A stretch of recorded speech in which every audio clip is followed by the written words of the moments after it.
হাতে বর্তমানে একটা বগুড়া মাদি আছে। এই মাদিটা নিজে 8টা রেজাল্ট করা, খুব ভালো এবং সাইজ যেগুলো আছে পুরাই নরের মতন সাইজ।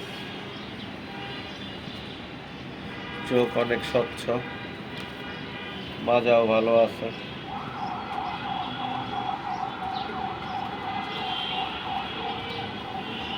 আর যেহেতু ব্রিডিং এর কবুতর, আসলে ফেদার অতটা ঠিক নাই, বাঁকাতারা হয়ে আছে।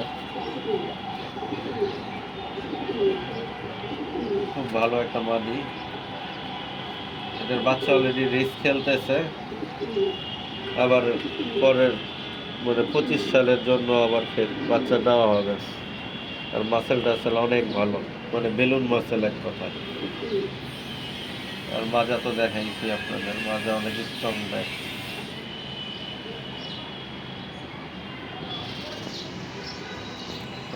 এটা হচ্ছে র স্যাভলন নর।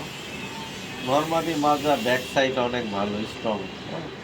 তবে এটা টেপ মারা ছিল, এই জন্য ফেদার না দেখাইলেই ভালো। এই অবস্থা খারাপ, দুই পাশে একই অবস্থা, টেপ মারা ছিল।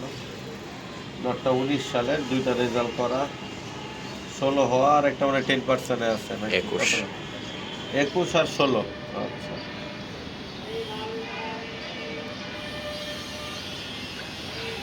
এই দুইটা আজকে পেয়ার দেওয়া হবে।